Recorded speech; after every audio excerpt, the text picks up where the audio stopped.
Olá, meu nome é Leila, sou advogada e nesse vídeo eu vou falar com você a respeito de instalação de falsa memória. Até ontem, eu não sei quando você está vendo esse vídeo, mas hoje é 9 de maio de 2019.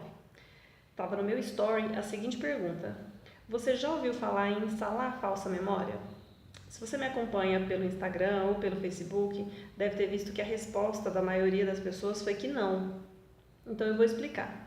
Mas desde já eu quero deixar claro que o assunto é bastante amplo e, embora ele converse com o direito, está mais relacionado à área da psicologia, psicanálise, do que ao direito propriamente. Por isso eu não vou abordar tudo aqui. Com o tempo eu vou falando mais a respeito para que todo mundo conheça e compreenda melhor do que se trata. Então vamos lá. Em termos simples, instalar falsa memória é um processo pelo qual uma pessoa leva a outra a acreditar que um determinado fato aconteceu sem que ele realmente tenha acontecido. Ou seja, uma pessoa inventa ou distorce uma situação, conta a história dessa situação à sua maneira, como se fosse verdade, de modo a induzir a outra pessoa a ter aquela versão como algo que realmente aconteceu, o que, por consequência, induz na pessoa que ouviu a história a criação de uma memória falsa sobre aquele fato. É mais ou menos como diz o velho ditado: uma mentira contada 1000 vezes se torna verdade. O que acontece é que aquele que ouviu essa história, por ter sido de alguma forma induzido, passa a acreditar que aquilo é verdade, que as coisas realmente aconteceram daquela forma, e ela pode criar memória em relação a isso. Isso é normal e pode acontecer com qualquer pessoa. Um dado interessante é que entre 1970 e 1997 foram realizadas pesquisas envolvendo mais de 20 mil pessoas nos Estados Unidos. E a partir do resultado dessas pesquisas ficou claro como é fácil implantar memórias falsas mesmo em pessoas adultas. Depois eu vou publicar o resultado dos dados de uma dessas pesquisas feitas para clarear mais sobre como esse processo funciona.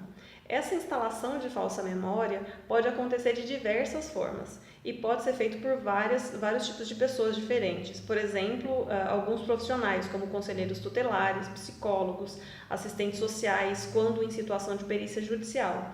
Eles podem induzir a memória de fatos que não aconteceram ou aconteceram, mas de modo diferente. Outro dia eu falo especificamente sobre esse tipo de situação e o perigo delas quando especialmente acontecem em um processo. E por que eu estou falando tudo isso para vocês? Para que vocês percebam como uma informação errada, uma mentira, uma distorção pode levar alguém a ter uma memória de algo que não aconteceu ou a distorcer a memória que tem sobre um determinado fato. E qual é a relevância disso?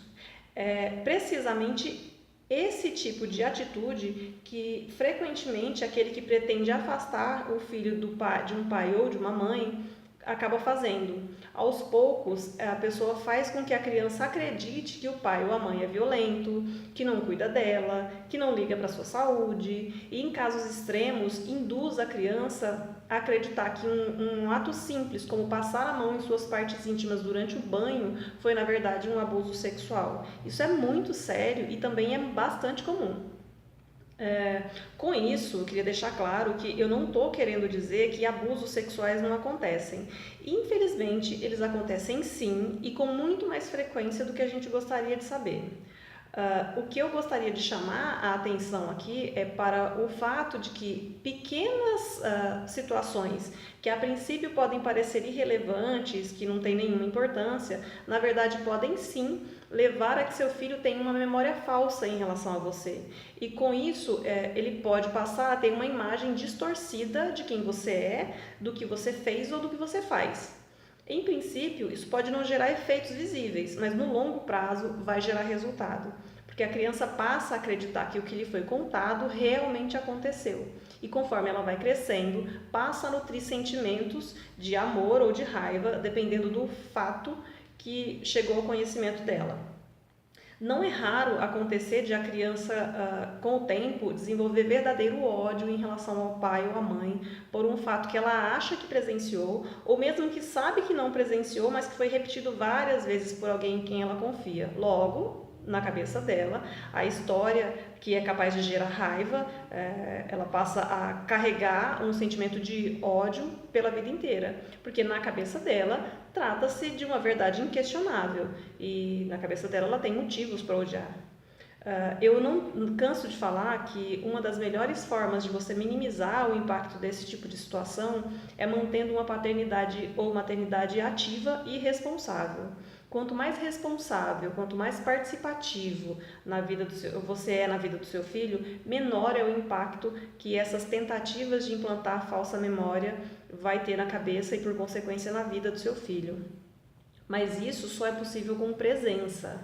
Por isso, é imprescindível que você identifique esse tipo de situação o quanto antes, pois a tendência é que, com o tempo, a convivência seja cada dia mais reduzida e o diálogo cada vez mais difícil. Esteja atento a isso.